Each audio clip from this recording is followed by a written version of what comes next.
Olwaleero mu mpaka zaffe za Mr Bukedde lwe tugenda okumanyira ddala abo abatuuse ku mutendera oguddirira ogw'akamalirizo guyite ogwa semifinal nga kwabo kwe kunaava abakontanyi abanaagenda ku theatre bonita nga 24 January 2025.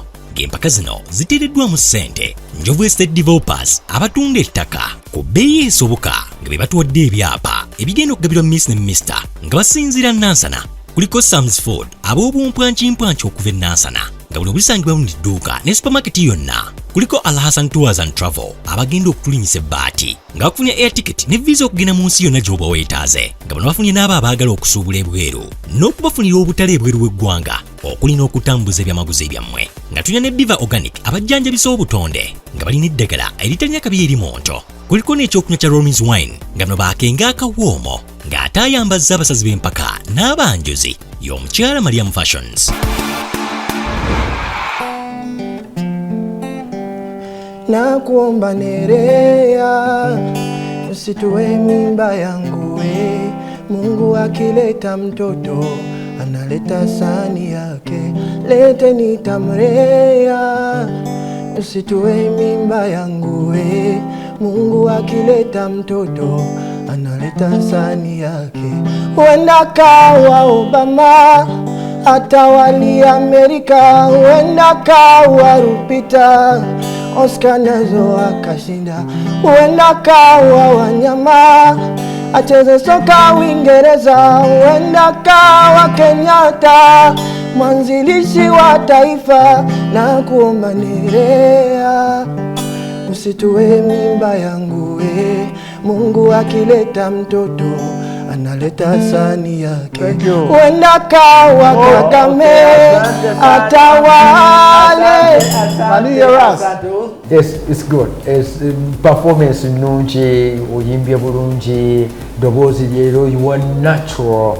You are a natural singer. Chechu nti yeah, ekintu kizze kiri natural, simple. Accompaniment ebadde simple, ebadde tereekaana bulungi, obadde ne dynamics otandise mpola, kintu kigenda nga kyambuka nkuwadde yes. Ibrahim Rukera. Nerea, continue, but next time come with an option of another Luganda song or any. I have. Can I? No, you were done. You yes. Say yes. Just go and do your homework, man. Nalimbivuddeko ebyokuganza nga bintamye mbitadde temuli mirembe, era sibifunye mu nsanyu, sibifunye mu kunyumirwa, onzeka nefunye mu kayumba obw'omu kiribedda. Naye Mukama tasumagira, nange yanzijukidde, nandeetera omwana w'omulodi omukakamu, mulungi muteefu, tayagala kuyomba, talulunkana na byansi nga bana abawala abalala. Ndayira okuwa ekirungo ky'omukwane ekyasava, ebirungi bona empisa tebirifa busa. Kati nsumulula omutima gwange nkuwa omukwano, nkakasa nti byondaze wano tebirikyuka. Kaka lwaki because mpuliro ogezaako lwaki okay, tujja kulabako ku next level, but towoola olina okusoboza obuyimba obulungi. Simanyi nze kyembadde ngamba kiri kimu kyokka nti tolina kugira mu Martin Angume, kubanga Martin Angume yalina eddoboozi ddungi ddungi nnyo, kyovula ye awulikanga awo. Kati ogezaako okuyimba nga ye n'okola ki? Kati kyoba okola kiri kimu, genda onoonyeyo ennyimba endala ezitali za Martin Angume. Owulidde mukwano? Ezinajjayo eddoboozi lyo natural nga bwe liri lisobola okukola ki. Naye bwe ngamba banoonya buli obuwoomi n'obugazi bw'eddoboozi ng'owa Martin Angume sibuwulira mu ggwe, ogezaako kuwooboola kyabadde agamba. Kati choice y'ennyimba wewava omutawaana. Excuse me princess, oh I need to go. Ekubo lizibye nga tewana kiss my darling. I don't want to waste time kuba omumanyi naawe. Sagala omunyize simulabangako nganyize. ono omwana mukwata mpola gwe tomanyi we bakwata mpola tanyiga ye tali nvuma gonkuba omanyi novuma ekisobye nga yetonda gwe tomanyi byakwetonda buli kadde aba nesunga olaba onsindika neyo gye saagendanga wanjigiriza n'emize emibinje gye saakolanga yeggwe wantuma ndeka ngende eno gye wantuma tewali mubi.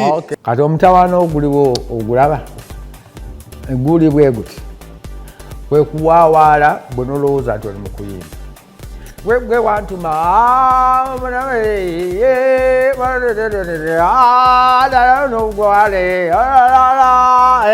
kwebityo bwebiri. And that's why I'm listening to byempuliriza. Ekyo si kirungi. Controlling eddoboozi lyo oyimbe ekintu ekiriyo. Owulidde mukwano? King Saha alina eddoboozi eriri powerful naye akontrolinga eddoboozi lye ne liwooma.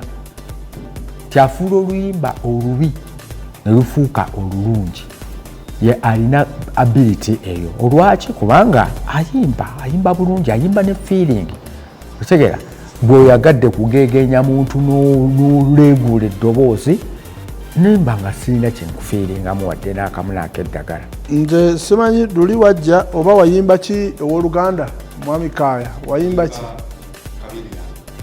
Gamba ebintu byonna byonna obigezaagezaako but waliwo ekintu ky'olina okukola mu bulamu obwo to choose from other artists naye bano bayina one bw'ayimba Chameleone eddoboozi nga tesobola kutuukayo ng'eraki kalate Saha Tony baba akuleka wabbali but waliwo buli omu alina omukisa okubaako kyayimba kubanga ffenna tuyimba kyekimu naye oteekeddwa okuzuula owoomerawa I think kyekigambo oteekeddwa okuzuula gw'onyumirawa kubanga otokikola obulamu tebukoma ku mpaka zino naye kinkuwadde kyalubeerera olina okunoonya gw'onyumirawa kubanga oyinza kuba bali bakunyumira naye nga gwe tonyuma.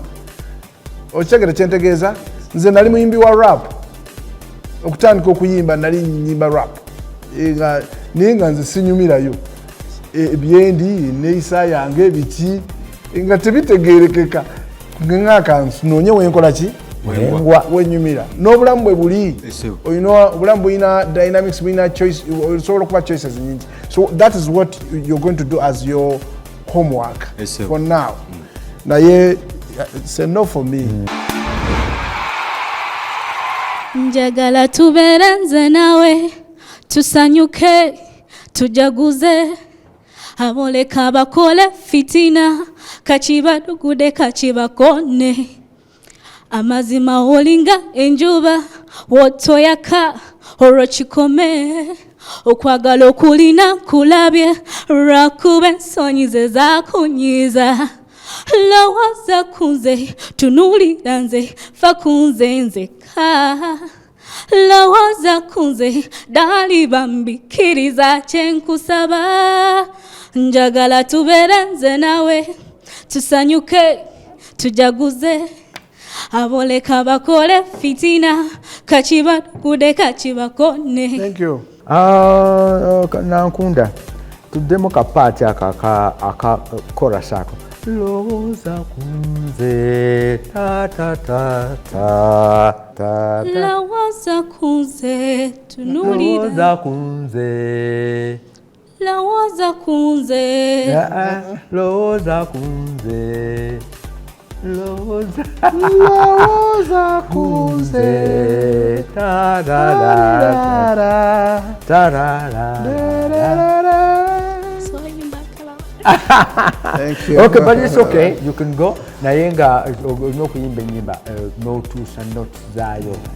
Sawa agenda ko yagenda ko no mumina kati nyene no ye so wetovola abantu nerema kyamulema okuyimba because of that.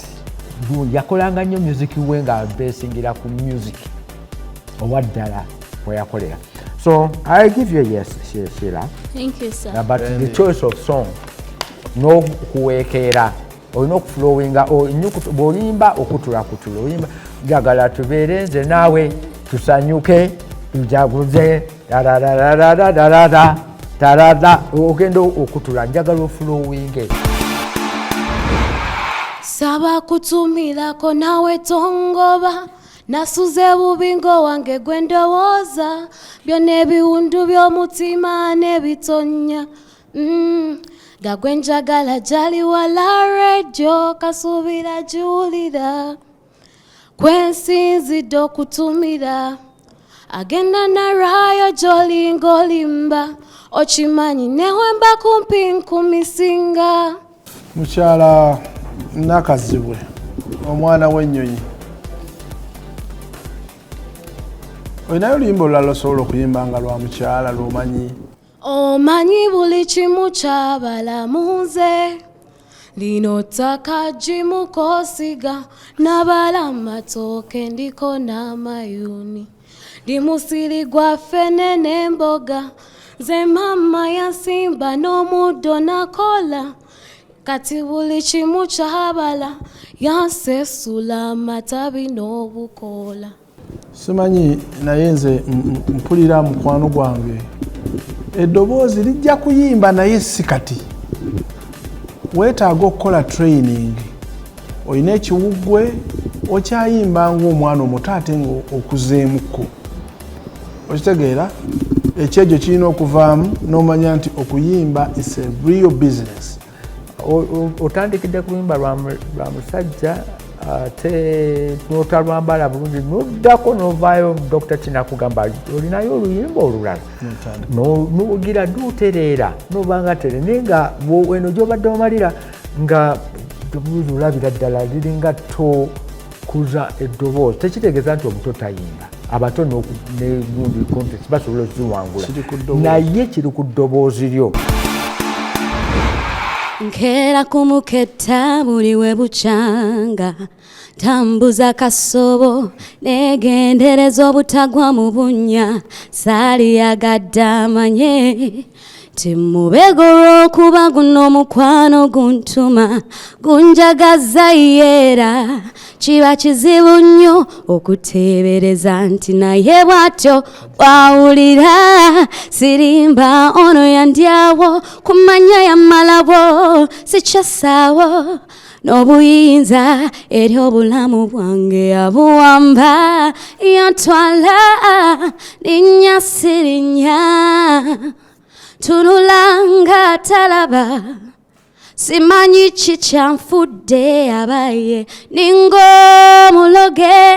Okay, toli muloge tukwaniriza kuleva eddako kyengenda okwogerako kyenjagala okole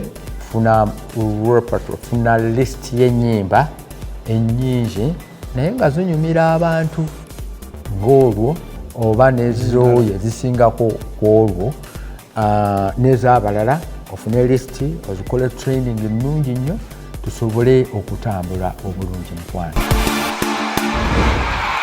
Keep it talking about bad shit. They will even understand just the way I'm here. Keep it saying I'm a bad, they will even understand. I will be one here and they talk about shit. They wouldn't even understand just the way I came from. Keep it talking about me, can't do anything. I will be one here and they do what they got. So when tell me about, do we even understand? I'm still flying like a white man. They will even understand what I do. What's the point? If you wanna look like me, what's the point? If you wanna look like me, what's the point? If you wanna look like me, what's the point? If you wanna look at me and do what I do and you don't understand, what's the point? If you wanna look like me, what's the point? If you wanna look like me, what's the point? If you wanna look like me, you can't do like me and do what I got. Enyambala ekitete ekyaleede nendyoka ndaapinga nendaapinga. Okay, fine. This is what I'm going to do. Kyengenda okugamba kubanga I want you to connect. Connecting nange, connecting ne audience. Twalina Tupac, Twalina, and so many other people, artists. Elliot, okay.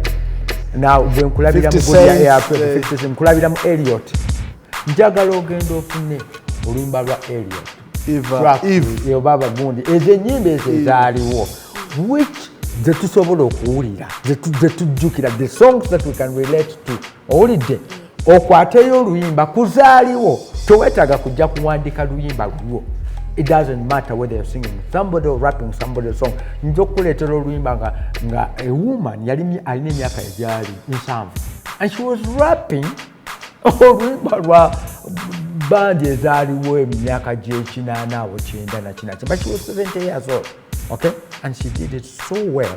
N'abanga kakati naawe kyenjagala kiri kimu, saagala kuwuliriza nnyimba lwo nyimbirayo oluyimba lwa Miss Elliot. Next time you come okurapinga ojene Miss Elliot. It's one of the cheese branding or presentation. Branding, exactly. Yeah. You need to brand yourself. Brand yourself into that because you category are of music. completely contrast. Oluyimba lulieno bwolieno mundabika differently. Yeah, you need to brand yourself. Olino okugirawo not to dress like nudie, but you can put on something which is rappy. Yeah. Abo mubalabye betubadde nabo olunaku olwaleero anti quarter finals osibidde kwani bakabidde bati olwo semi banaakaaba batya aliwa bakabidde bati nga bavudde kaaba buli mutendera gubako n'ebyagwo gukuwa ebyagwo buli mutendera gubako n'akyajja byomanyekanga mukwano gwange twagala okwagaliza ate ekiro kirungi naye nga tulina okusibula twagala okukujukiza nti basponsors baffe abatuvujjirira mu Miss ne Mr Bukedde season 4 saagala kubeera nga mbaleka waliwo asinga obukulu gwe bayitaani Njovu Estate Developers. Njovu nasanga wano nansana wali ekitebe kyabwe ekikulu bagamba nti mwana watungo noonye ettaka bakubye ekimala oyagala ettaka ery'okuzimbako kampuni yakuzimba somero bali mitala w'amayanja oli mwana oyiya kasente bagamba kubikwirawo bakuterawo fayiro nobera ng'osasula mpola ne banootinga ttaka ne balikuwa n'ekyapa kiri mmanyago ate nga kisoma ggwe ate n'ono mukulu ani Al-Hassan tuwaza ntwabo bagamba nti ensonga z'okutwala ebweru be bazekwata bokka ate mwana wati batututte ebweru mulinnya ebbaati kati nolwensonga naddala gwe mwana wati onoonyeza passport bakubuzaabuza visa tolina abakusabye sente nyinyi nnyo okutwala ebulaaya baveeko genoonya ba Al-Hassan tuwaza ntwabo bakutwala ebweru onyumirwa obulamu kasente akatini nnyo ogenda oyiye obulamu okyuse ku mbeera ate n'ono wankizo bannaffe aba Sam's Food Industry basanyiwa Nansana wano ng'oyambuka we Nansana awe bali kampuni nene bwagugwa obwokulya obuwoomerera oyagala gonja oyagala kiberenge kapopcorn oyagala bata oyagala kiki kyoyagala kyonna bagamba nti babulina banoonyeka ba Sam's oli obwokulya bukyasinza okubeera nga buku ono waatali tetulina bulamu babayita babeva organic basangibwa wano Mengo bagamba nti emmere eddagala mwana wattu yonyooma osobola okujja nebeera nga ekwonya ekirwadde kyonna kyonna ekikuluma ono yatusmart nze n'akatagga Mariam Fashions agamba nti mwana wattu munoonyeeko bw'oyagala obwambala obulungi oyagala okubeera ng'onyumye tabulanga kinnawolovu gwe nga lwaki temusula obulungi olunaku olwaliro tubagaliza olunaku olungi mubeere bulungi mweraba